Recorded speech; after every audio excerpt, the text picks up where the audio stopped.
Hi, I'm just going to go over how to do a traditional white bread. Your tools you're going to need, you'll need a spatula, you will need eventually 2 bread pans, and I like to use my mixer. You can use this by hand. I also will use my dough hook on this later. You'll need flour. I just use all-purpose flour, white sugar, shortening, yeast, salt, and warm water. So, to start, you're going to mix about 3.5 cups of flour with your sugar, which is going to be 3 tablespoons, your salt, which is 1 tablespoon, your shortening, which is 2 tablespoons, and then your yeast, which is either 2 packets, it does not matter if it's quick rise or regular, which is the equivalent to 4.5 teaspoons. So I just buy mine in bulk. So we're going to start there. Some people like to sift their flour. You don't have to. The theory is sometimes it makes a fluffier bread, so that is up to you. So we're going to start with 3.5 cups, and I eyeball it because it's kind of a texture thing. 2,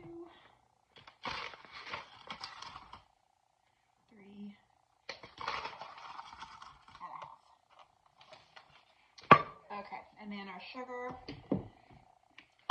3 tablespoons of sugar.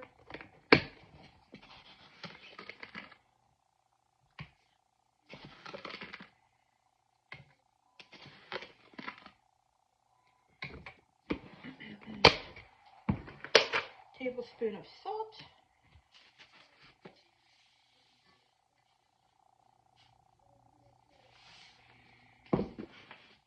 So it says 4.5 teaspoons of yeast, so that is a tablespoon plus a teaspoon and a half.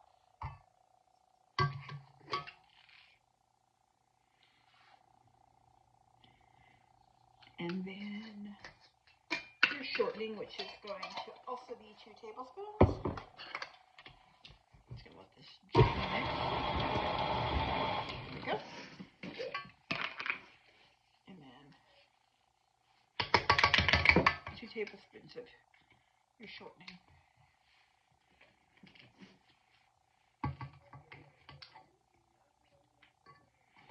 Alright, so once you get that in, you'll turn this on like this. And then you'll take your 2 1/4 cup of hot water, warm water, very warm water. It says 120 to 130. I don't take the temperature of it. I just make sure it feels good and warm without being super hot. You just mix that in there. Mix it all. Incorporate. So it's going to be super sticky at this point. I'll show you here. Very, very sticky. Just going to let that mix together a few more seconds, and then we'll add the rest of the flour. Depending on how the water absorbs into the flour, depending on how much more flour you're going to need, you got to kind of just feel for it.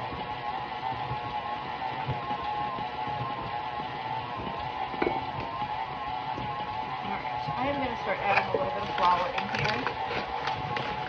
This would be cup 4.5.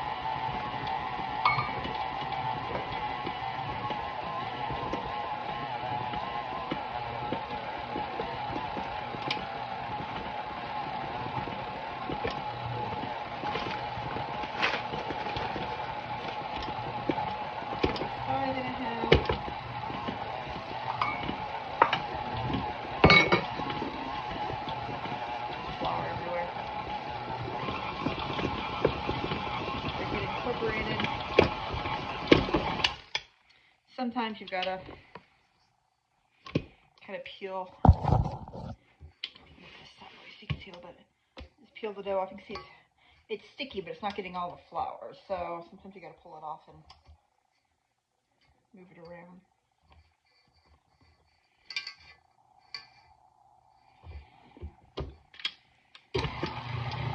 That's at 5.5. The bottom of it's crumbly.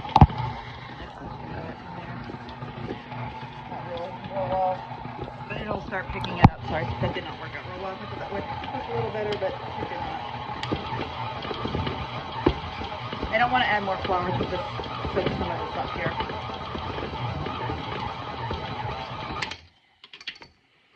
Alright.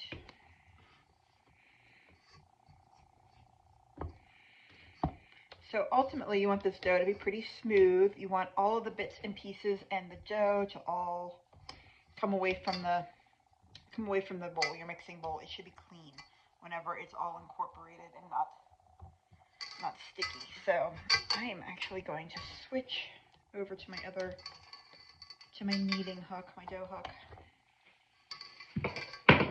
I'm just kind of rolling this dough in here, trying to incorporate some of this real dry stuff on the bottom into this wet dough. Honestly, I have made this bread where I have needed 7.5 cups of flour. I have made this bread where I've only needed 5.5.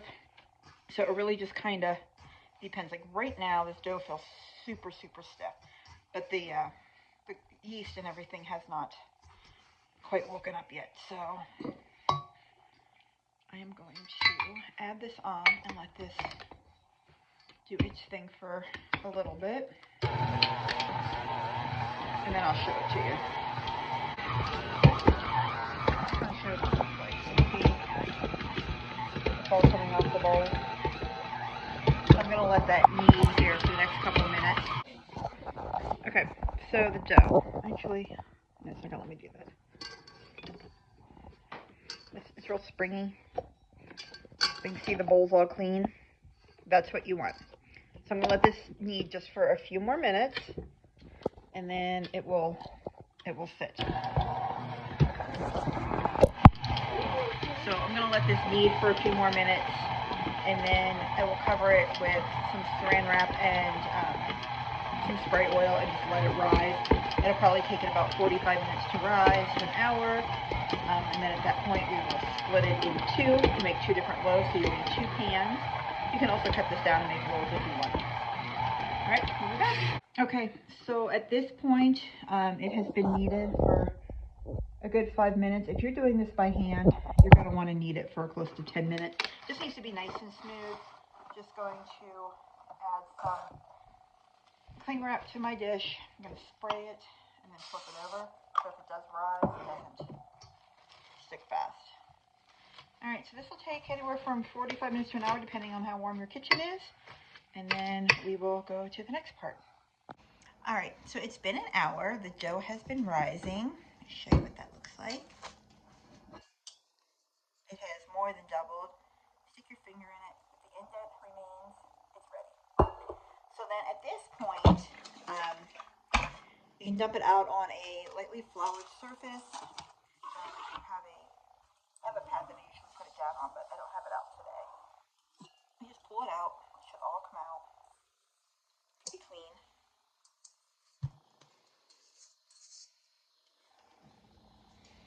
I'll show you this really quick. Here we go.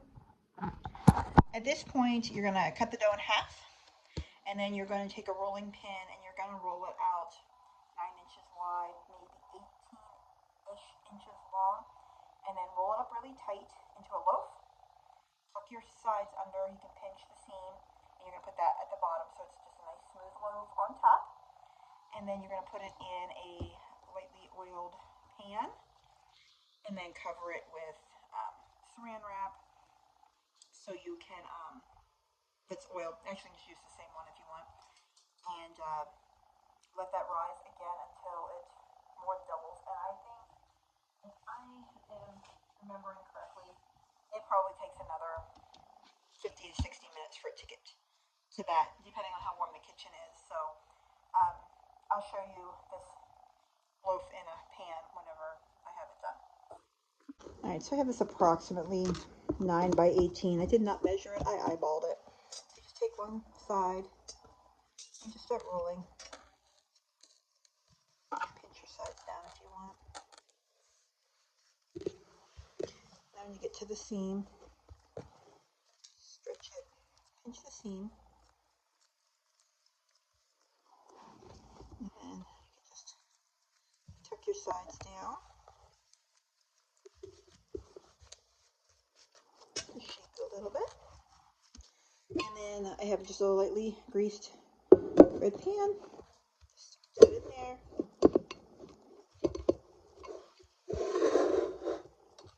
Nice and easy. And then your saran wrap. really loose, because this is gonna rise.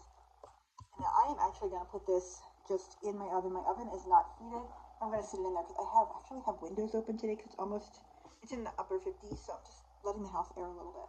So it's a little, and I let that sit in there for the next hour. I'll check it, see if it's risen. If it is, it's up above the pan. Then we're gonna bake it at 425 for about 20 to 25 minutes. And I did turn that light on just to have a little bit of extra heat in there. Okay, so my bread has risen and my rolls are just about there. So I preheated the oven to 425. Remove that. I'm gonna pop that in the oven for 25-30 minutes. I'll check it at about 25, and then after that's done I will do my rolls because they should be finished rising the full way. Okay, that was actually 20 minutes. That was definitely long enough.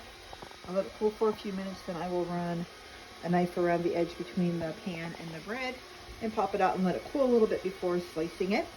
Some people do like to brush melted butter on top. Sometimes I do, sometimes I don't. Today I probably won't, but there you go. There's your loaf.